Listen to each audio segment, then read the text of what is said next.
حسام حسن مع منتخبنا في تصفيات افريقيا 3 مباريات، 3 فوز، 3 كلين شيت لاول مره من سنه 2001. سيطره واستحواذ بدون انياب حقيقيه، انفعالات طول الملعب وعلى الخط ومشادات طوال المباراه. صلاح يقترب من رقم حسام حسن التهديفي التاريخي مع منتخب مصر. وسؤال بيطرح نفسه، هو فين الجمهور؟ عندنا كلام كتير وتحليلات اكتر عن مباراه منتخبنا مع موريتانيا، فمشروبك الجميل ويلا بينا على سهرتنا الكرويه. بس استنى، اهم حاجه تعمل لايك وشير وتشترك في القناه وتفعل جرس التنبيهات عشان تجيلك حلقاتنا اول ما تنزل. وكفايه رغي لحد كده ويلا بينا نخش في المعمعة.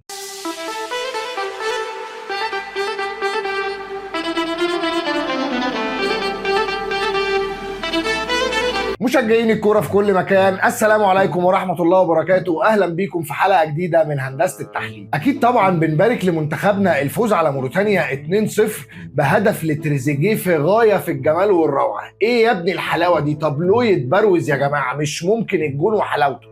وبعد كده هدف ابو مكه للتاكيد اللي بيخلص بيه على المباراه تماما بعد لعبه جماعيه حلوه قوي اتعملت كده باصتين ثلاثه. وبكده منتخبنا بيتصدر مجموعته في تصفيات افريقيا ب9 نقاط، ودي اول مره منتخبنا يعمل كده من 23 سنه، ان احنا نكسب اول 3 مباريات على التوالي. والواحد فرحان والله ان منتخبنا عمال يعمل نتائج ايجابيه وبيعمل اداءات الى حد ما كويسه. بس تعالى كده اقول لك على كام حاجه مش عجباني في المنتخب. واول حاجه منهم ان احنا في ماتش زي ده مثلا استحواذك 72% زي ما احنا شايفين في الاحصائيات، 72%، وفي الشوط الاول وصل ل 77%، بس استحواذ سلبي جدا، ما عندكش اي هجمات خطيره. هجماتك الخطيره اللي عملتها هي هجمه واحده اللي دخلت جون. اما الجون الاول بتاع تريزيجيه فالكره طبت قدامه وهو حطها لطشها زي ما جت، زي ما بيقولوا كده على عيبها، لطشها دخلت في الجون قنبله ما حدش شافها. بس عشان الحارس كان قدامه لعيبه كتير جدا قبل ما الكورنر كورنر بيتلعب، فلعيبه كتير جدا كانت قافله عليه الرؤيه في منطقه الجزاء. تاني حاجه، انت عندك بطء شويه في الاداء، يعني عندك الماتش كان مقفل، فريق موريتانيا كان عامل جيم دفاعي على اعلى مستوى، والحارس المرمى بتاعهم يا جماعه شطنا عليه كام كره من بعيد كانت خطيره، بس قدر ان هو يتعامل معاها بقوه شديده الصراحه، وكان مفاجاه لان هو ما كانش الجون الاساسي اصلا. ففريق موريتانيا زي ما قلت عمل جيم دفاعي وقفل دفاعاته جدا، وانت ما عرفتش تخترق الدفاعات دي. مستحوذ، معاك الكوره، بس ما فيش هجمات خطيره، مش عارف تخترق، مش عارف تفتح مساحات للعيبه بتاعتك. كمان عندك مرموش مع تريزيجيه لسه مش فاهمين بعض. اصلا انت معظم قوه لعيبتك لما بتبقى بتلعب في مساحات قدامك، يعني صلاح عايز مساحات، مرموش عايز مساحات، تريزيجيه عايز مساحات. فالوحيد اللي كان ممكن يعمل لك في تكسير التكتلات دي ويقدر يهد في المدافعين شويه هو مصطفى محمد. وانت لعبت من غير تارجت مان في الماتش، فبتلعب كور عاليه، لما اتزنقت ومش عارف تفتح لنفسك بتلعب كور عاليه ومفيش حد منهم هيدر كويس زي مصطفى، لا مرموش ولا تريزيجيه. وزي ما قلت احنا ربنا كرمنا في الجونين. بس في نقط ايجابيه بانت في الماتش ده، لما انت لعبت ضغط عالي واتعمل عليك اول كام كوره اتقطعوا واتعمل هجمات مرتده. بصراحه حسام حسن عرف يامن دفاعاته، وكمان مروان عطيه عمل مباراه هايله جدا، قطع كام كوره قبل ما تبقى هجمه مرتده وانفرادات. بيقطع الكوره في اماكن خطر جدا، لو الكوره عدت هتبقى يا اما رايح انفراد، يا اما رايحين 2 على 1، يا اما رايحين 1 على 1 الجون. فيعني بصراحه مروان عطيه عمل اداء كويس جدا، وفي ظل التامين الدفاعي اللي هم كانوا عاملينه طبت كوره قدام تريزيجيه دخلت جون، بعديها موريتانيا فتح خطوطه وابتدى يهاجمك شويه، وابتدى يتخلق في ظهره مساحات عشان خاطر يعرف يهاجم. فانت خلقت لك كذا فرصه كانت خطيره، وبان ان في منتخبنا لو اتفتحت له مساحات هيعمل خطوره اكتر من كده.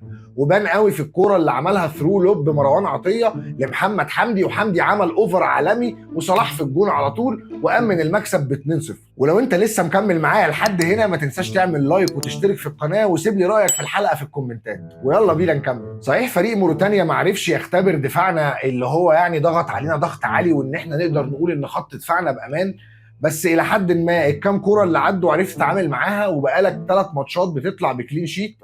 ما فهمش، يمكن ماتش الراس الاخضر كده لحد ما ماتش قوي، لكن وماتش النهارده برضو الى حد ما ماتش قوي، بس دفاعنا انا شايف ان هو مأمنه كويس. بس انا عندي نقطه هي اللي كانت علامه استفهام كبيره، هو احنا فين الباكات اليمين اللي عندنا؟ احنا ما عندناش غير احمد عيد، يعني محمد هاني ماشي ما خدتوش عشان مصاب، طب فين عمر جابر؟ طب فين عمر كمال عبد الواحد؟ طب فين كريم فؤاد؟ يعني عندك كذا حل ان يبقى عندك حد احمد عيد عمل ماتش كويس، انا ما بقولش ان هو ماتش وحش، بس هو اصلا لم يختبر، ودي حاجه لازم نخلي بالنا منها بعد كده في القايمه. لما يضم القايمه لازم يبقى عندك بديل واثنين، عشان لو حصل لك اصابات زي اصابه عبد المنعم. صحيح الحمد لله الاصابه بسيطه وهيلحق الماتش الجاي، وفي اخبار طلعت ان صلاح مش هيلعب الماتش الجاي، هيريحوه وهيدوا له فتره للراحه، لان طبعا الضغط في اوروبا والماتشات متلاحقه ورا بعض. فحسام حسن قال لك ان شاء الله الماتش يبقى سهل، واحنا كده كده عايزين نقطه عشان نضمن الصعود. احنا خلاص معانا 9 نقط، طبعا ان شاء الله هنكسب وناخد المركز الاول، ونتمنى ان ده اللي يحصل. بس فعلا مش محتاجين صلاح، وعنده بدائل هجوميه تعوضه، بس في الدفاع لو حد من عندك اتصاب ما عندكش حد يعوضه. اخر حاجه عايز اقولها في تحليل المباراه، التوأم على الخط متنرفزين زياده عن اللزوم. انت متخيلين النرفزه دي والعصبيه دي والتشنيك ده واحنا اصلا كسبانين، وفي ماتش يعتبر احنا متصدرين المجموعه، والماتش يعتبر سهل وعلى ارضنا؟ طب هتعمل ايه في ماتشات بقى بتلعب فيها في بطوله مجمعه، ولا بتلعب في المغرب وقابلت المغرب على ارضها؟ لازم حسام وابراهيم يهدوا شويه، لان نرفزتهم دي بتتنقل لبعض اللعيبه اللي عندنا. مش هقول كل اللعيبه، بس عندك لعيبه، وبان في الماتش اللي فات ده في لسه لعيبه عندك خبراتها قليله، وحتى لو لعيبه كبيره في السن فهي خبراتها قليله، فممكن يتنرفز ويتشحن من الشحن اللي انت عامله ده، يتشحن ويبدا يعمل مشاكل وتاخد كروت او تاخد ايقافات ملهاش اي ثلاثه لازمه. وانا شايف ان حسام كان بدا يهدى، معرفش ايه اللي رجعه للتشنيج ده تاني. اهدى يا عميد، انت مدرب كويس وعامل اداء كويس وبتتطور وبتبني فريق كويس، والفريق بيتبني معاك، واحنا كده كده منتخبنا مع مدير فني وطني. ومتخيلوا بقى الناس كلها كان نفسها في حسام حسن، واكيد اللعيبه عارفه يعني ايه حسام حسن. فاهدى يا عميد وركز في الكوره، وسيبك من نرفزه الملعب دي، اضغط على الحكم، ما بقولكش لا، بس كفايه النرفزه الزياده عن اللزوم دي. اخيرا بقى عايز اتكلم، هو فين الجمهور؟ فين جمهورنا؟ فين جمهور الكوره؟ فين جمهور الكوره بجد؟ فين جمهور اللي كان بيقول تك تك تك تك مصر؟ فين؟ ده احنا أنا يا جدعان كنا بنسمع تشجيع موريتانيا امبارح. فين جمهورنا؟ الناس اللي رايحه تتفرج خارجين خروجه في كافيه، دول مش جماهير الكوره، دول بيقعدوا اولى مقصوره درجه تانية.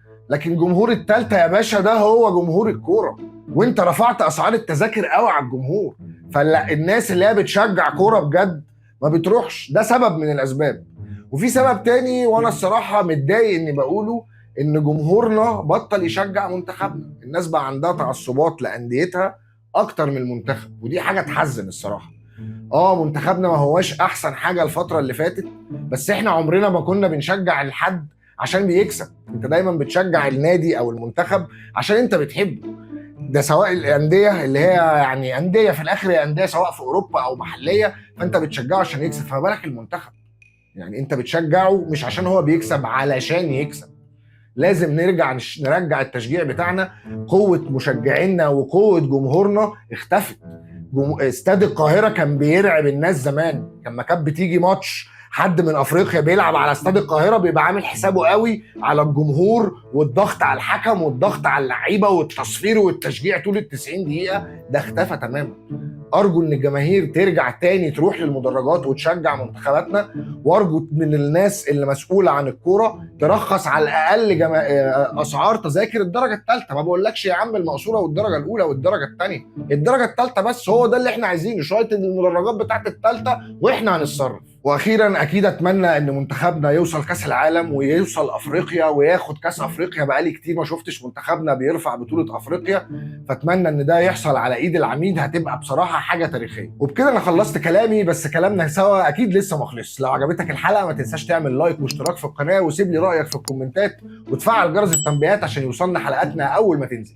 كنت معاكم محمد الجوهري وهندسه التحليل، اشوفكم الحلقه الجايه، سلام.